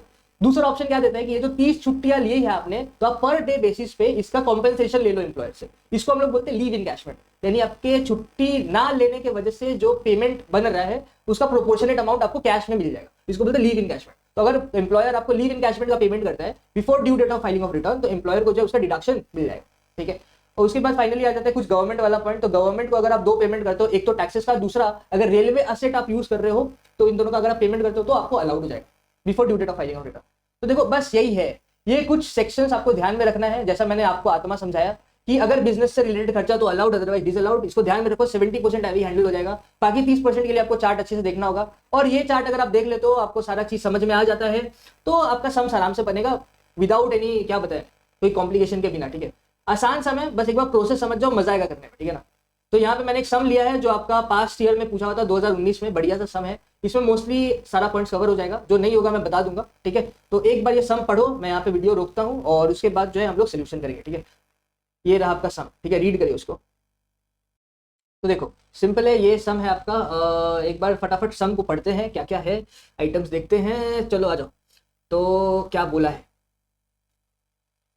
तो following is the profit and loss account of Shri Vivek Kumar Shaw. देखो ये हमारा एसएससी है विवेक कुमार शॉ, और इसका पीएल दिया हुआ है, अकाउंटिंग पीएल, जैसे कि मैंने आपको बताया था। ओपनिंग स्टॉक दिया है, परचेज दिया, देखो ओपनिंग स्टॉक कोई दिक्कत नहीं है, परचेज अभी एक बार सम पढ़ते हैं। Opening stock, purchase, wage, rent, general charges, donation, donation दिया हुआ है। अभी देखो डोनेशन मेरे को बताना, आत्मा याद रखना, आत्मा क्या है कि बिजनेस से रिलेटेड जो खर्चा है वो अलाउड, बाकी डिसअलाउड। डोनेशन क्या आपका बिजनेस का खर्चा है, हाँ या ना सर? डोनेशन का तो बिजनेस नहीं करते हम लोग, हाँ, तो बस ये डिसअलाउड होगा। उसके बाद सैलरी, बैड डेट, प्रोविजन, देखो प्रोविजन, क्या प्रोविजन आपका बिजनेस का खर्च है? खर्च है क्या बिजनेस के लिए? आप खर्च कर रहे हो प्रोविजन बना के, आपका काम है, आपका धंधा है क्या प्रोविजन बनाना, हाँ या ना? नहीं सर, तो प्रोविजन भी डिसअलाउड खर्चा है। अब जब प्रोविजन बोला तो एक चीज ध्यान रखना, हमारा इनकम टैक्स एक्ट पीजीबीपी में बोलता है कि कोई भी प्रोविजंस, रिजर्व्स, इररिस्पेक्टिव ऑफ कोई भी पर्पस हो, डिसअलाउड है, ठीक है, सारा प्रोविजन रिजर्व्स। अच्छा, डेप्रिसिएशन, सर ये तो अकाउंट्स वाला डेप्रिसिएशन है सर, तो अकाउंट्स वाला डेप्रिसिएशन तो डिसअलाउड होता है। इनकम टैक्स, इनकम टैक्स थोड़े देर आगे जस्ट एडजस्टमेंट्स में पढ़ गए थे कि इनकम टैक्स जो है डिसअलाउड है। लीगल एक्सपेंस तो ठीक है। इंटरेस्ट ऑन कैपिटल, अब इंटरेस्ट ऑन कैपिटल किसका है, पार्टनर का है, प्रोप्राइटर का है? तो देखो बोला है कि this is a profit and loss account of Shri Vivek Kumar Shaw. अब ये तो मेरे को प्रोप्राइटरशिप का लग रहा है, तो interest on capital to proprietor is disallowed, ठीक है। तो ये सारा डिसअलाउड हमारा खर्चा है, ये सारा को हम लोग क्या करेंगे, एड बैक करेंगे, ठीक है। इसके बाद यहाँ पे देखते हैं closing stock, bad debt recovered, disallowed last year, इस पे चर्चा करेंगे। बैंक इंटरेस्ट, बैंक इंटरेस्ट, देखो बैंक इंटरेस्ट आपका इनकम फ्रॉम अदर सोर्सेज में जाने का बात था, मैंने आपको इनकम फ्रॉम अदर सोर्सेज इसीलिए पहले करवा दिया, मेरे को पता है पीजीबी में ये सब दिखता है, ठीक है। तो बैंक इंटरेस्ट जो है आपका जाने का काम आता है इनकम फ्रॉम अदर सोर्सेज में, तो इनकम फ्रॉम अदर सोर्सेज में जाते तो यहाँ पे तो नहीं आना चाहिए, तो हम लोग क्या करेंगे, यहाँ से लेस कर देंगे। इसको बोलते हैं हम लोग कि income not taxable under this head but credited to PL, इस हेडिंग में आता है। इंटरेस्ट टू पीपीएफ, ये तो टैक्सेबल ही नहीं है, तो टैक्सेबल ही नहीं है, तो income not taxable but credited to PL minus कर देंगे। इंटरेस्ट ऑन एनएससी, इसको हम डिसअलाउड की जगह ऐड कर देते हैं, ठीक है, तो ये ऐड आइटम हो जाएगा, ये लेस आइटम हो जाएगा। हाँ, interest on national share certificate, ये भी आपका कहां पे जाएगा, इनकम फ्रॉम अदर सोर्सेज जाएगा। कोई भी इंटरेस्ट आपका इनकम फ्रॉम अदर सोर्सेज में आता है। सर इंटरेस्ट ऑन पीपीएफ, वो भी इनकम फ्रॉम अदर सोर्सेज में जाता है, बट जब आप लोग को मैं ये पढ़ा रहा था एग्जेम्पशंस, तो वहां पे इंटरेस्ट ऑन पीपीएफ जो है वो एग्जेम्प्टेड इनकम है, तो इसीलिए जो है ये इनकम नॉन टैक्सेबल हो जाएगा। Profit on sale of machinery, देखो पीजीपीपी के पहले हाउस प्रॉपर्टी, अदर सोर्सेस और कैपिटल गेन करवाने का रीजन है। रीजन क्या है सर? रीजन यही है कि इसका एडजस्टमेंट पीजीपीपी में देता है। तो अगर आपको कैपिटल गेन हम नहीं पढ़ाता तो आपको कैसे पता होता कि profit on sale of machinery capital gain में जाएगा? तो ये जो है this is income not taxable under PGBP but credited in profit loss account, तो ये भी लेस आइटम है, ठीक है। तो ये सारा ऐड आइटम है, ये सारा लेस आइटम है, जस्ट हम लोग पीएल देख के इतना बता दिए। चलो अब एक बार देखते हैं एडिशनल कॉस्ट में, एडिशनल इन्फॉर्मेशन में क्या बोले। तो both opening and closing stock were valued at 10%। अच्छा, वैल्यूएशन भी करना होगा। देखो वैल्यूएशन का रूल सिंपल है, अगर आपका प्रॉफिट जरूरत से ज्यादा बढ़ा हुआ है स्टॉक की वजह से, तो जितने से बढ़ा हुआ है उसको कम करना, बस ये रूल है, ठीक है। कि ओवर वैल्यू नहीं होना चाहिए, ओवर वैल्यू नहीं होना चाहिए, ओवर वैल्यू नहीं होना चाहिए, अंडर वैल्यू भी नहीं होना चाहिए, ओवर या अंडर वैल्यूएशन नहीं होना चाहिए, ठीक है। अच्छा, सिंपल फंडा है, ओवर या अंडर वैल्यू नहीं होना चाहिए आपका प्रॉफिट का, ठीक है, ऑफ प्रॉफिट। कैसे करेंगे हम लोग बताते हैं आपको, ठीक है। देखो legal expense 3000, legal expense include 3000 paid as penalty for infringement of custom regulation. तो देखो आपने क्या किया है, ये जो लीगल एक्सपेंस है ना, यहाँ पे 3000 रुपए ऐसा है जो आपने किसी कस्टम रेगुलेशन का वायलेशन किया है और पेनल्टी लगाई, तो this is expenses incurred in violation of law, ठीक है। Expenses incurred in violation of law, this is also a disallowed item. ये आपको याद रखना होगा, क्या याद रखना होगा कि expenses incurred in violation of law is disallowed, is disallowed, ठीक है। तो ये 3000 को हम लोग क्या करेंगे, एड बैक कर देंगे। 6200 में से बस 3000 जो है वो एड बैक हो जाएगा, ठीक है। यहाँ पे बस 3000 प्लस, ठीक है। उसके बाद purchases include 15000 paid in cash. तो हम लोग क्या देखे थे कि कैश में अगर आप 10,000 से ज्यादा का पेमेंट करते हो तो डिसअलाउड है, तो हम लोग जब परचेजेस का ट्रीटमेंट करेंगे तो यहाँ पे 15,000 जो है ना वो एड बैक कर देंगे। Excess payment of cash payment exceeding rupees 10,000, ठीक है। अच्छा, depreciation as per income tax act, depreciation तो ये तो अलाउड है, तो ये लेस आइटम हो जाएगा, ठीक है। तो ये मैंने आपको पूरा सम आपके साथ डिस्कस कर लिया। अब फटाफट इसका सोल्यूशन करते हैं। तो देखो हेडिंग्स आपको याद है, फॉर्मेट याद है सर, फॉर्मेट भूल गए सर, एक बार बता दीजिए ना। तो एक बार चलो ऊपर चलते हैं, फॉर्मेट देखते हैं। फॉर्मेट क्या है कि net profit as per books of accounts, इसमें ऐड करेंगे expenses disallowed but debited to PL. चलो आ जाओ, तो नेट हम लोग जैसा जैसा बोला है वैसा वैसा करेंगे, ठीक है। तो मैं यहाँ पे फॉर्मेलिटी कर लेता हूँ आपके साथ। फॉर्मेलिटी क्या है, पर्टिकुलर अमाउंट, अमाउंट।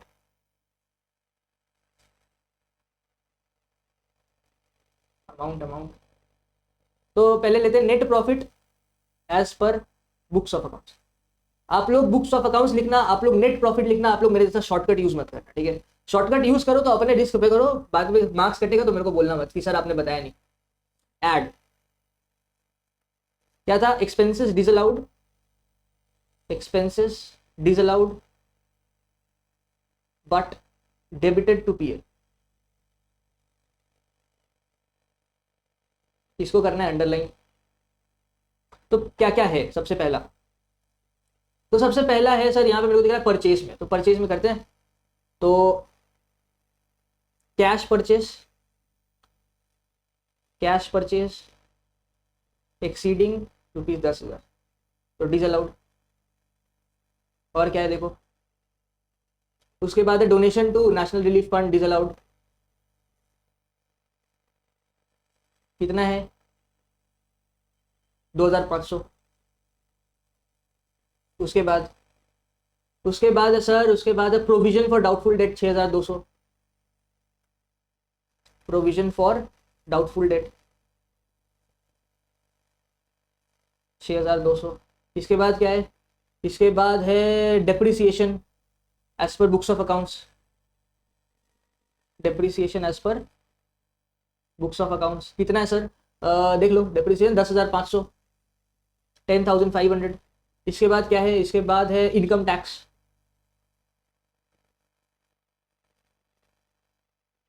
कितना है, इनकम टैक्स है 3,900, 3,900।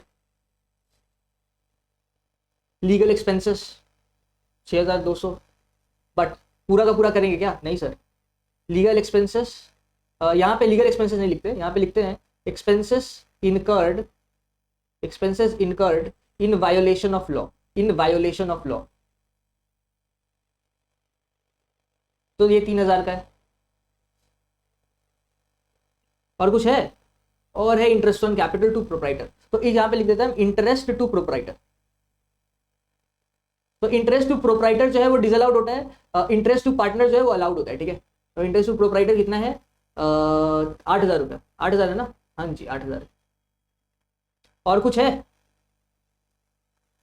और कुछ तो मेरे को यहाँ पे नहीं दिख रहा है। कैश परचेज भी हो गया, बस यही है, ये देख लो। तो क्या क्या है? कैश परचेज 10,000 से ज्यादा जो है हम लोगों ने अलाउ किया है, 15,000 का। इसके अलावा डोनेशन जो है वो डिसअलाउड है, 2,500 का डोनेशन हो गया। फिर depreciation as per books of accounts, फिर इनकम टैक्स, एक्सपेंसेस इनका, तो कितना है? 3, 6, 7 आइटम जो है हमारे यहाँ पे आ रहा है, ठीक है। इसके अलावा आगे बढ़ते हैं। इसका टोटल कर दो कितना हो रहा है। तो 15,000, 2,500 एक बार करते हैं फटाफट total. 15,000 plus 2,500 plus 6,200 plus 10,500 plus 3,900 plus 3,000 plus 8,000, तो ये आ रहा है 49,100। अब यहाँ से लेस करेंगे, क्या करेंगे सर? लेस करेंगे सबसे पहले income not taxable. Not taxable नहीं, इनकम से पहले पहले एक्सपेंस पूरा खत्म कर लेना। हाँ ठीक है, पहले पूरा एक्सपेंस खत्म करते हैं। तो सबसे पहले लेस करते हैं expenses allowed but not debited to PL. तो इसको अंडरलाइन कर लेते हैं। तो इसमें बस एक ही है हमारा depreciation. Depreciation as per section 32। तो डेप्रिसिएशन एज पर सेक्शन 32 12,000 आपको बोला है। अभी देखो ये 12,000 आपको चला के बोले, कितना अच्छा सम है, कितना अच्छा, कितना प्यारा सा समय। देखो आपको डेप्रिसिएशन चला के बोल दिया कि आपका इतना डेप्रिसिएशन होगा। अगर हम लोग के एग्जाम में आया होता, मतलब सीएससीए में सीएस के एग्जाम में आया होता, तो हम लोग को ये निकालने दिया होता, पर नंबर उतना ही देता जितना आपको दे रहे हैं। मतलब क्या बताएं, अब अपना दुख हम बताने लगे तो अब क्या ही बताएं। चलो नेक्स्ट क्या है? Less income not taxable, not taxable but credited to PL.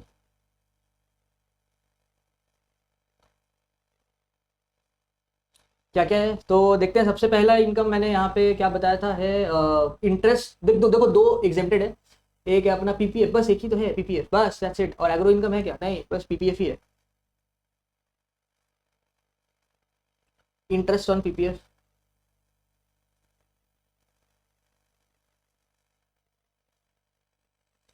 कितना है पीपीएफ का इंटरेस्ट? हमारा है 3,500। इसके अलावा और कुछ है?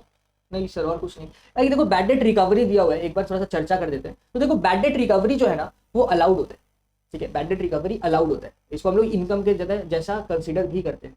बट बैड डेट रिकवरी तब अलाउ होता है, तब इनकम के जैसा कंसिडर। अभी अलाउड इनकम है, मतलब एक ऐसा इनकम जो हम लोग कंसिडर कर रहे हैं, तो उसको हम लोग छोड़ देते हैं, ट्रीट ही नहीं करते हैं, छेड़ते ही नहीं है। ये देखो सेल्स भी तो इनकम है ना, क्लोजिंग स्टॉक भी तो आपका इनकम बढ़ा ही रहा है ना। तो हम लोग क्या करते हैं, ये आइटम्स रिकॉग्नाइज है तो इसको छेड़ो छेड़ो ही मत, छोड़ दो, बिजनेस के नॉर्मल यूज में आता है। बट बैड डेट रिकवरी भी आता है। अब bad debt recovery is recognise income, तो जनरली इसको हम लोग छेड़छाड़ नहीं करते। बट कब ये रिकॉग्नाइज इनकम होता? जब एक्चुअली में जब बैड डेट हुआ था वो भी अलाउड होता। देखो यहाँ पे क्या बोला है कि जब बैड डेट हुआ था, जिस टाइम आपका बैड डेट हुआ था, हम लोग बैड डेट को करते डिसअलाउ। अब बैड डेट को डिसअलाउड किया, इसका मतलब क्या हुआ पता है? हम लोग प्रॉफिट को बैड डेट के अमाउंट से बढ़ा दिए थे उस टाइम पे। तो अगर उस टाइम पे प्रॉफिट को आपने बैड डेट के अमाउंट से बढ़ा दिया, तो इस साल जब बैड डेट रिकवरी हुआ है, तब आप फिर प्रॉफिट को दोबारा क्यों बढ़ाओगे? समझा पा रहा हूं? हिसाब से जिस साल बैड डेट हुआ उस साल आपका प्रॉफिट कम होना चाहिए था, क्योंकि बैड डेट से क्या होता है, बैड डेट आपका पीएल के डेबिट में आता है। पीएल के डेबिट में जो जो आइटम है वो आपका प्रॉफिट कम करने का काम करते हैं। तो बैड डेट जिस साल आपको हुआ, आपका प्रॉफिट कमना चाहिए था। अगर डिसअलाउड, अगर अलाउड होता तो आपका प्रॉफिट बैड डेट के अमाउंट से कम दिखता। बट क्या किया, जिस साल बैड डेट हुआ उस साल आपने डिसअलाउ कर दिया, यानी कि प्रॉफिट में आपने बैड डेट को ऐड बैक कर दिया, यानी कि आपने प्रॉफिट को बढ़ा दिया। तो अगर लास्ट ईयर जिस साल एक्चुअली में बैड डेट हुआ आपने प्रॉफिट को बढ़ा के दिखाया, तो जब वही बैड डेट का पैसा इस साल रिकवर हो रहा है, तो आपको दोबारा प्रॉफिट क्यों बढ़ाना है? समझा पा रहे हैं? तो इसीलिए हम लोग क्या करेंगे, इसको लेस कर देंगे, क्योंकि प्रॉफिट दो दो बार बढ़ जाएगा ना। एक तो बैड डेट वाले साल भी बढ़ गया, फिर अभी भी बढ़ गया, तो दो बार क्यों बढ़ाना है? तो एक बार सिर्फ लास्ट ईयर बढ़ ही गया था, जब बैड डेट हुआ था उस साल प्रॉफिट बढ़ा के दिखाई दिए थे, तो इस साल कमा दो, ठीक है। तो इस साल हम लोग क्या करेंगे, बैड डेट रिकवरी का अमाउंट से प्रॉफिट को कम कर देंगे। तो यहाँ पे लिखेंगे bad debt recovery, bad debt recovery earlier disallowed, ठीक है। कितना है? ये अपना 2,000। तो 3,500 प्लस 2,000 आता है आपका 5,500। लेस आइटम है, ठीक है ना। थोड़ा और बढ़ जाएगा लगता है।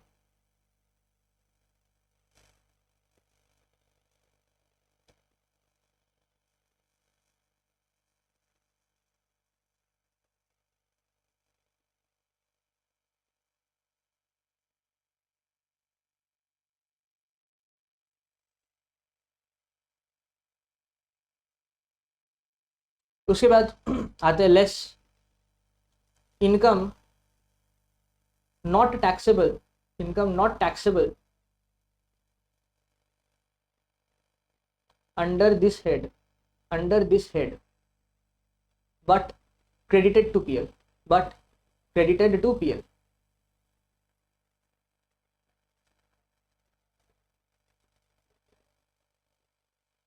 तो ऐसा इनकम जो इस हेड में टैक्सेबल नहीं है बट पीएल में आपने दिखा के रखा है, करो कौन कौन सा है। तो हमारा सब में आ जाते हैं कौन कौन सा ऐसा इनकम, देखो तो बैंक इंटरेस्ट है, इंटरेस्ट एनएससी है, पीजीपीपी वाला है, तो बैंक इंटरेस्ट, उसके बाद इंटरेस्ट ऑन एनएससी, उसके बाद आपका profit on sale of machinery. अगर मैं सम बना रहा होता ना तो मैं क्या बोलता पता है, अब मैं बोलता आपको टोटल इनकम निकाल के दिखाओ कितना आ रहा है, तो यानी कि आपको यहाँ से आईफॉस का कैलकुलेशन करना पड़ता है, यहाँ से कैपिटल गेन का कैलकुलेशन करना होता, फिर मजा आता है ना सम में टोटल इनकम निकालने में। आपका सम तो फुद्दू सा देता है, सम देता है कि बिजनेस इनकम निकाल के दिखाओ, तो बाकी सारे हेड्स को इग्नोर कर देते हैं। ठीक है, क्या क्या अमाउंट है, 8,500, उसके बाद 1,050 और 4,000, 8,500, 1,050 एंड 4,000। तो ये कितना आ रहा है 5,050 और आपका 5,050 प्लस 8,500 कितना होता है 13,550। तो कितना आ रहा है करके देखते हैं। तो 55,100 प्लस 49,100 माइनस 12,000 माइनस 5,500 माइनस 13,550, 73,150 आ रहा है। सर यही है क्या आंसर? अरे रुक जाओ पेशेंस रखो, अभी एक एडजस्टमेंट बचा हुआ है जो मैंने छोड़ दिया था यहाँ पे। देखो ये हो गया, ये हो गया, ये हो गया, ये तो बचा है। Both opening stock and closing stock are under valued at 10% below cost. समझाते हैं, देखो अगर मैं आपको बोलूं कि opening stock is under value, अगर मैं आपको ऐसा बोलता हूँ कि ओपनिंग स्टॉक जो है अंडर वैल्यू यानी कि जितना वैल्यू होना चाहिए था उससे कम करके दिखाया हुआ है, तो इसका इंप्लीकेशन क्या आता है कि ओपनिंग स्टॉक डेबिट आइटम है, अगर डेबिट आइटम जितना होना चाहिए था उससे कम करके दिखाया हुआ है, इसका मतलब क्या हुआ कि आपका प्रॉफिट ज्यादा करके दिखा हुआ है। समझो, क्लियर। मान लेते हैं आपका इनकम साइड में 10,000 रुपए पड़ा हुआ है, जीपी इनकम यहाँ पे है और यहाँ पे ओपनिंग स्टॉक है जैसे 5,000 का, तो आपका प्रॉफिट कितना आएगा 10,000 माइनस 5,000, 5,000 का। ठीक है, अगर मैं आपको बोलूं कि आपका इनकम कांस्टेंट है 10,000 का है बट आपका ओपनिंग स्टॉक जो 5,000 होना चाहिए था वो 2,000 का है, ओपनिंग स्टॉक अंडर वैल्यूड है 2,000 का है, तो आपका प्रॉफिट कितना आएगा? सर प्रॉफिट बढ़ जाएगा। कितने से बढ़ जाएगा करके देखो, 8,000।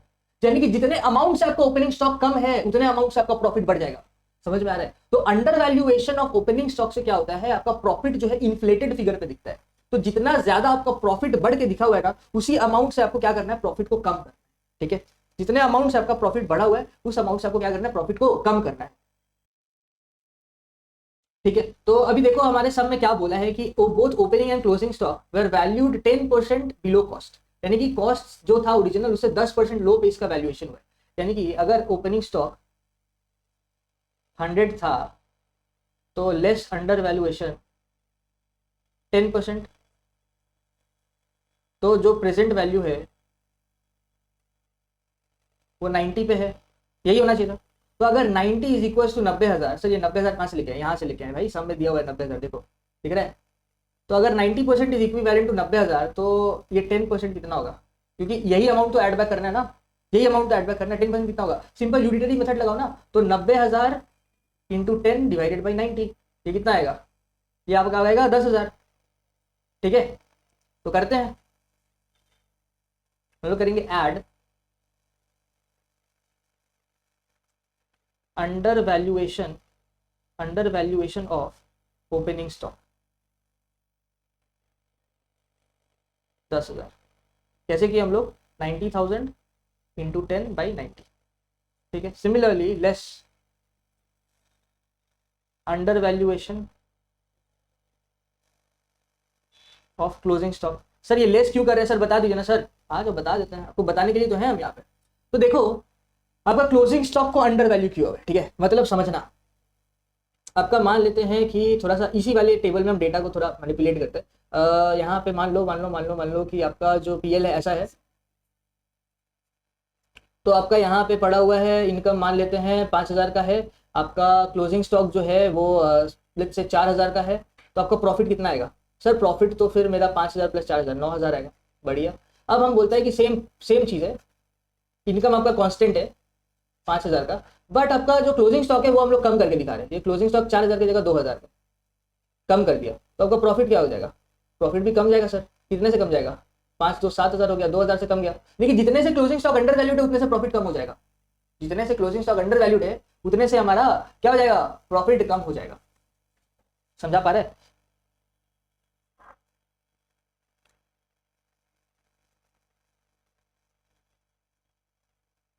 सॉरी, हम यहाँ पे उल्टा लिख दिया क्या? हाँ, तब जितने से हमारा प्रॉफिट कम है, जितने से हमारा प्रॉफिट कम है उतने से हमारा जो है जितने से क्लोजिंग स्टॉक कम है उतने से हमारा प्रॉफिट कम हो जाएगा। तो प्रॉफिट कम है, उसको बढ़ाना है तो ऐड करेंगे। ठीक है, ये वाला आइटम, ये हम उल्टा लिख दिया यहाँ पे, सॉरी माय मिस्टेक। ये वाला जो आइटम है ये ऐड होगा, ये वाला आइटम जो है ये लेस होगा।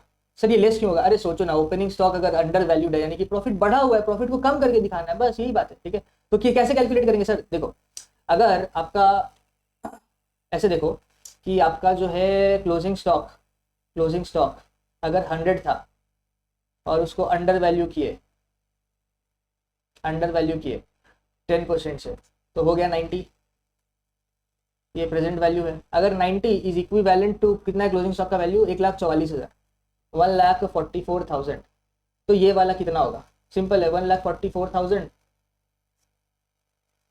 आपका डिवाइडेड बाई इंटू 10/90। बस ये वाला कैलकुलेशन करो, आ रहा है कितना देखो, 44,000 इंटू 10 जो भी आ रहा है डिवाइडेड बाई 90, तो ये आ रहा है आपका 16,000 रुपये। तो 16,000 रुपये से आपको क्या करना है? प्रॉफिट को बढ़ा देना है, क्योंकि प्रॉफिट कम हो गया था अंडर वैल्यूएशन की वजह से। तो 16,000 रुपये। सर ये रूल्स एक बार लिख देते तो बढ़िया होता। हाँ जी लिख देंगे, रूल्स अभी लिख देते, टेंशन मत लो। ठीक है, तो ये नेट में आ रहा है 6,000, तो 73,150 से 6,000 ऐड कर दो, 79,150 जो है आपका आ रहा है profits and gains from business and profession. समझ में आया? सर सब कुछ समझ में आया सर, स्टॉक वाला समझ में नहीं आया सर।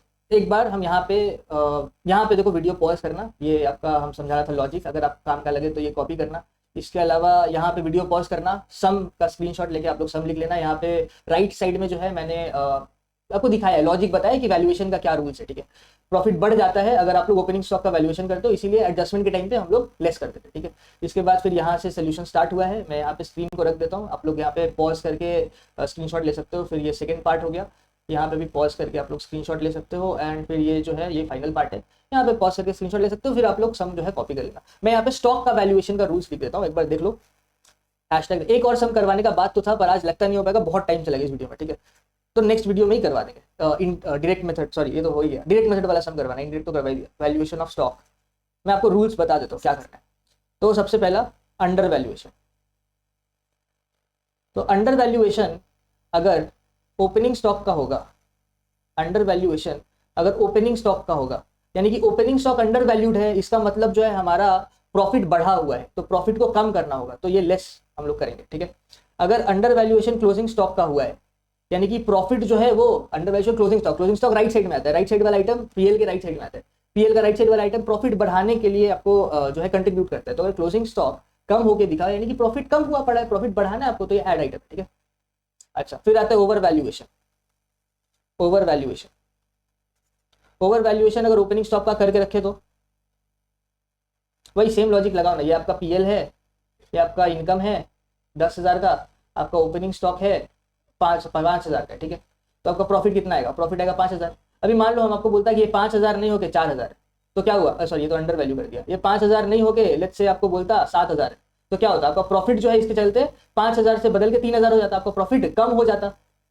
तो ओपनिंग स्टॉक अगर ओवर वैल्यू हो जाता है तो आपका प्रॉफिट कम हो जाता है, एज सिंपल एज दैट।